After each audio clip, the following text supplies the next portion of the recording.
उत्तराखंड में विधानसभा का सत्र चल रहा है और कांग्रेस प्रदर्शन कर रही है। हमारे साथ बात करने के लिए कांग्रेस के प्रदेश अध्यक्ष करण मेहरा हैं। मेहरा जी, किस बात को लेकर के प्रदर्शन है? देखिए, सरकार लगातार गरीबों का शोषण कर रही है, डराने की राजनीति चल रही है और मेरा ये मानना है कि बिंदु खत्ता जिसमें 25,000 परिवार रहते हैं, लगभग 1 लाख की आबादी है, उसके साथ न्याय नहीं हो रहा है।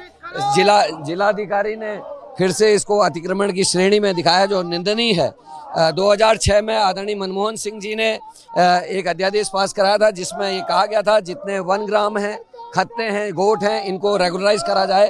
राज्य सरकारों से प्रस्ताव मांगे गए थे, उसका पालन सरकार ने नहीं किया है। कांग्रेस ने वहाँ इंटर कॉलेज खोला, कांग्रेस ने वहाँ स्कूल खोले, अस्पताल खोले, ITI खोली है, बैंक वहाँ है, ये सारे चीज़ें वहाँ, पॉलिटेक्निक वहाँ है। तो स्वास्थ्य, बिजली, सबकी सुविधाएं दी। जहां 5-5 फीट के गड्ढे होते थे वहां पक्की सड़क कांग्रेस ने बना के दी। और जब जब इनको उजाड़ने की कोशिश हुई, पंडित नारायण दत्त तिवारी जैसे हमारे कदावर नेता, आदरणीय हरीश रावत जैसे कदावर नेता सरकार और उनके बीच में आए और उनको बचाने का काम किया। हम ये कह रहे हैं, हम बचाने की कार्रवाई में भी साथ हैं और हम चाहते हैं कि सरकार 2006 के अध्यादेश को पढ़े, उसका अध्ययन करे, उसके अनुसार इन जितने खत्ते और ऐसे वो हैं जो जिनका इतिहास है, इनको रेगुलराइज करने का काम करे। हमारे साथ कुंजवाल जी भी हैं। कुंजवाल जी, नाराजगी सरकार से लगातार बढ़ती जा रही है लेकिन फायदा कुछ होता दिखाई नहीं दे रहा। देखिए, सरकार जो है इस समय जो छोटे लोग हैं, गरीब लोग हैं, बेरोजगार लोग हैं, उनको उजाड़ने का काम कर रही है। बिंदु खत्ता को बसे हुए 50-60 साल हो गए हैं। इन 50-60 सालों में वहाँ सब कुछ बन गया है, लेकिन आज उसको अतिक्रमण को हटाने की श्रेणी में रखा गया है। इसी का विरोध कांग्रेस वाले कर रहे हैं। चलिए, कांग्रेस के तमाम लोग विरोध प्रदर्शन में शामिल हैं। पूर्व मुख्यमंत्री हरीश रावत भी इस प्रदर्शन में शामिल हैं, उनसे बात करेंगे। रावत जी, जो प्रदर्शन आप कर रहे हैं है सरकार, रावत जी नाराजगी किस बात की है सरकार से?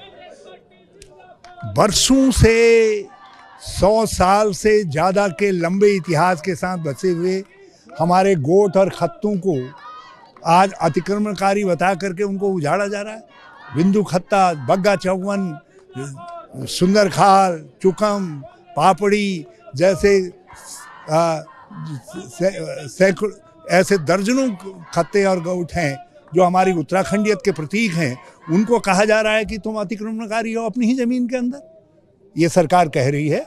तो इसलिए उनको और जिन लोगों को सरकारी नीति के तहत विस्थापन करके आपने बसाया है, जैसे पथरी के अंदर पथरी भाग 1, 2, 3, 4, ऐसे ही जो है गैंडी खत्ता में हैं हमारे बनगुजर भाई, उन सबको जो है मालिकाना हक दिया जाए और राजस्व गांव का इन गट्टे खट्टे गोठों आदि को दर्जा दिया जाए, उसकी लड़ाई है। रावत जी, सड़क पे तो कांग्रेस दिखाई दे रही है लेकिन सदन में ये बात क्यों नहीं उठा रहे आपके विधायक?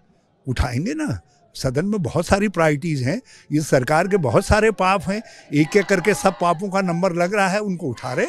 रावत जी, गैरसैंण में सत्र को लेकर के आपकी नाराजगी देखने को मिली, लेकिन आप ही के 6 से ज्यादा विधायक वहां लिख के दे रहे हैं कि गैरसैंण में सत्र नहीं होना चाहिए। ये सरकार भ्रम में लिख करके दे दिया लोगों ने, लेकिन यदि किसी ने लिख करके भी दिया है, मगर सरकार तो खुद ही उसको ठंड लगी हुई थी, सरकार भागना चाहती थी। ये तो सरकार को निर्णय करना है।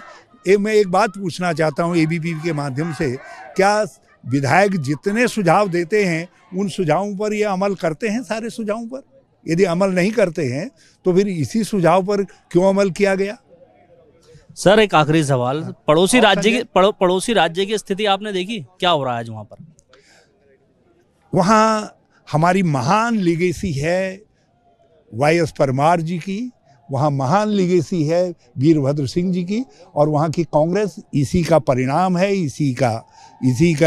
इसी से शक्ति ग्रहण करती है। और मुझे पूरा विश्वास है कि वहाँ के विधायकगण, वहाँ के कांग्रेस जन जो है अपनी एकजुटता बनाए रखेंगे और इस क्राइसिस से हिमाचल में हम बाहर निकल आएंगे। चलिए, हमारे साथ बात करने के लिए पूर्व मुख्यमंत्री हरीश रावत थे, जिन्होंने कई मुद्दों पर बात की। लेकिन जिस तरह से दिखाई दे रहा है कि कांग्रेस सड़क पे तो ज़रूर मुद्दों को उठाती है, लेकिन जिस तरह से बात करते हैं कि पूरे सदन में कांग्रेस के विधायकों के पास ऐसे कोई मुद्दे नहीं है जिससे सरकार को घेरा जा सके। इन बातों को लेकर के कई बार हरीश रावत अपनी बात रख चुके हैं, विधायकों को लेकर के भी, और जिस तरह से संगठन में लगातार एक दूसरे के प्रति खींचतान देखने को मिल रही है। सड़क पे जरूर प्रदर्शन दिखता है लेकिन सदन में विधायक अपनी बात नहीं रख पा रहे हैं। Danish Khan, ABP live, Dehradun.